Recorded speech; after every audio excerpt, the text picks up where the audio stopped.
নমস্কার বন্ধুরা। আজকে আমি রাত্রে ভিডিও করছি কারণ কাল সকালে 10টা থেকে খেলা শুরু হওয়ার কথা। Afghanistan versus New Zealand. ভেন্যু হচ্ছে গ্রেটার নয়ডা। গ্রেটার নয়ডা ইন্ডিয়ার উত্তরপ্রদেশে অন্তর্গত একটি জায়গা। তো সেইখানে ভেন্যু এটা পৃথিবীর আরেকটা নতুন টেস্ট ভেন্যু হিসাবে জয়েন হচ্ছে।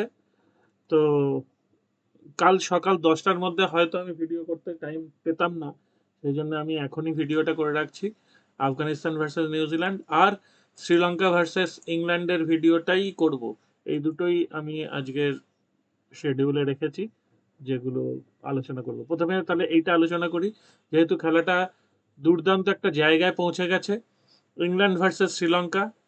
শ্রীলঙ্কা দেখে মনে হচ্ছে সহজে জয়লাভ করবে, কিন্তু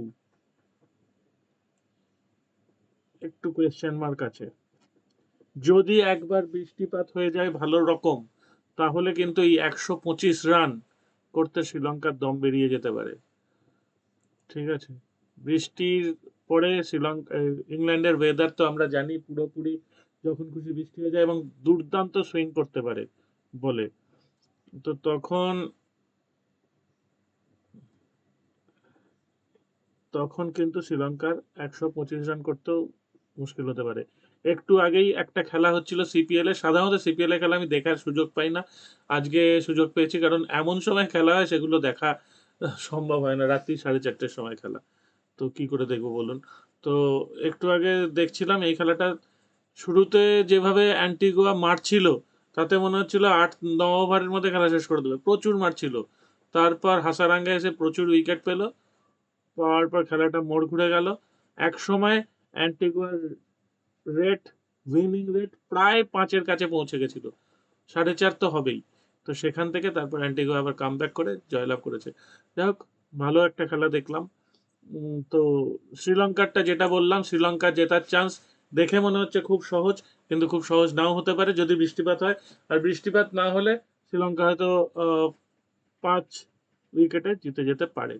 আরো 3-4টে উইকেট পড়বে, সেরকম ব্যাপার নয় যে উইকেট পড়বে না। আজকে শ্রীলঙ্কা ছন্দে ছিল, খুব ভালো খেলেছে, কিন্তু যেহেতু একটা দিনের শেষ, নতুন দিনের শুরু কালকে, অন্যরকম হতে পারে। আর এখানে নিউজিল্যান্ড ভার্সেস আফগানিস্তানের খেলায় যেটা আলোচনা করার আছে, প্রথমেই দেখি পিচটা। রেন এক্সপেক্টেড, ঠিক আছে, অসুবিধা নেই। There will be plenty of rain in Greater Noida in lead up to the test, and New Zealand had to call off their practice on the eve of the match because of unfavorable ground condition. More wet weather expected over the week. Oh, the pitch is likely to be black soil surface that could assist spin more than pace depending on weather. Spin যদি হয় তাহলে দেখুন, quite Ahmed, Khalil Ahmed, Zaheer Khan, নিজাত Maksud, Ziaur Rahman, আচ্ছা Sahidi captain, Omarzai খেলছেন, রিয়াজ হাসান, আব্দুল মালিক, রহমত শাহ, বাহির শাহ, ইকরাম Aqil wicket keeper. কিন্তু আমরা যে নামগুলো খুঁজছিলাম সেই নামগুলো দেখতে পাচ্ছি না। This squad is also missing the familiar T20 names such as Rahmatullah Gurbaz, Farzalur Faruqi, Mujibur Rahman, Noor Ahmed. The most of their players coming off the franchise and domestic T20 circuits. The challenge will be to adapt 5-day format quickly. তাহলে একটা দারুণ লড়াই হবে।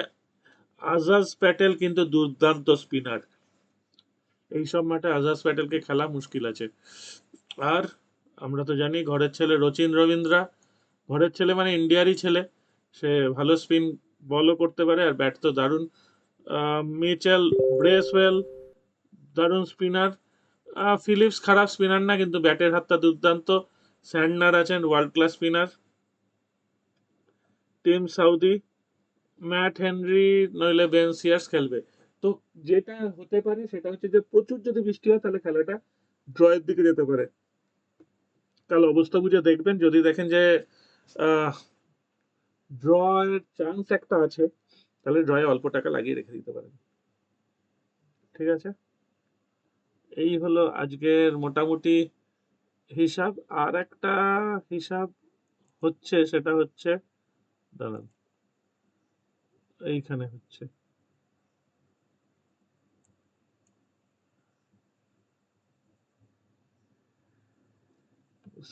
ইয়ের খেলা হচ্ছে বোধহয় এখন, ফাইনাল শুরু হবে,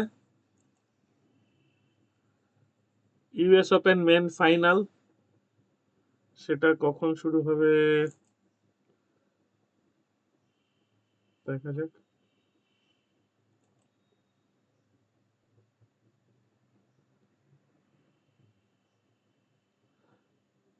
জ্যানিক সিনার আর ফিটস, কি হলো, লোডই হতে চাইছে না।